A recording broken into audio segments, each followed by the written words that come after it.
Eastman defends license, statements ahead of January 6 Capitol riot. John Eastman, hired by the Trump presidential campaign, relied on experts' analysis and his own research in statements he made questioning the accuracy of the 2020 president election and had no intention to incite rally attendees on January 6.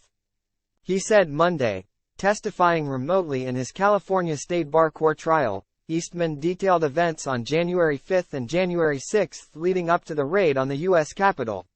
He tried to step around any conversations with other Trump attorneys that might violate attorney-client privilege, even as he testified he had no conversations with Trump the morning prior to the January 6 rally. "I absolutely had no such intent to incite rally attendees," Eastman said on direct examination. "My intent here, as to all of my work on behalf of President Trump, whether in the filing of pleadings or in discussing options for the joint session of Congress, or encouraging legislators to conduct hearings, was always to identify problems with the conduct of election and to try to investigate them and identify whether the problems and illegality may have affected the outcome of the election so that the actual will of the voters when all illegal votes were cast was what decided the election, not illegality and illegal votes." Eastman spoke for 3 to 4 minutes at the rally on the ellipse of the National Mall, he said, after organizers requested Rudy Giuliani to speak to fill in gaps of time because Trump's arrival was delayed. The bar's notice of discipline charging Eastman with ethical and legal violations quoted him as saying at the rally, "We know there was fraud, traditional fraud that occurred. We know that dead people voted."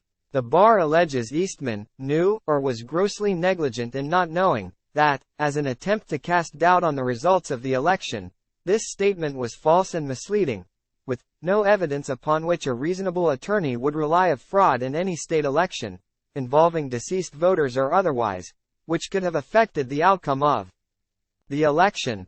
"My intent was not to promote doubt in the results of the election," Eastman said. "My intent was to get to the truth of the validity of the election.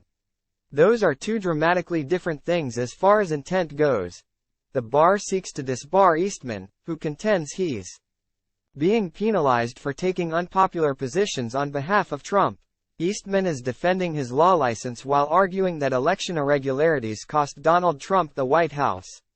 The state bar rested its case against Eastman, a one-time Chapman University law dean who is charged with violating moral turpitude, ethics rules, and state law regulating lawyer conduct related to memos he wrote to Trump campaign officials and remarks leading to the riot at the Capitol. He's testified he urged Vice President Mike Pence to delay counting the electoral votes was needed to allow state legislatures to assess claims of illegality to determine whether the slate of electoral votes accurately reflected who won the election. 2 significant experts detailed how votes could be changed in voting machines and how the process would work, he said. Eastman testified he witnessed what those experts had predicted occur the night of the Georgia Senate runoff election on January 5. Time equals 400 ms. greater than. These are experts that have very serious concerns, and they've been raising them for a number of years on both sides of the political aisle, Eastman said.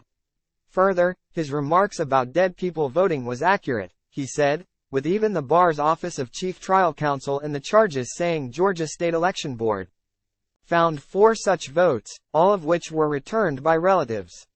Michigan's Office of the Auditor General determined that 1,616 votes, or 0.03% of the total ballots, were cast by voters who cast votes prior to Election Day but died before the day. And the Nevada Secretary of State determined that 10 dead voters had ballots cast in their names, according to the charges. Time equals 400 ms. greater than that.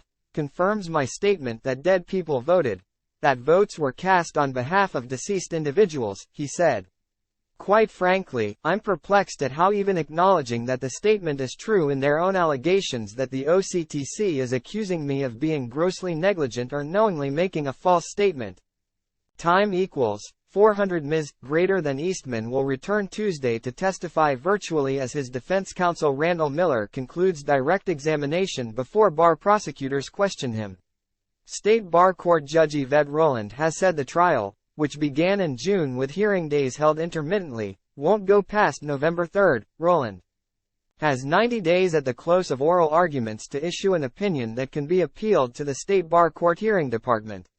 The California Supreme Court, which oversees attorney discipline and admission, will make the final call on whether Eastman keeps his license. The Office of Chief Trial Counsel represents the bar. Miller Law Associates APC represents Eastman. The case is in Re Eastman, Cal.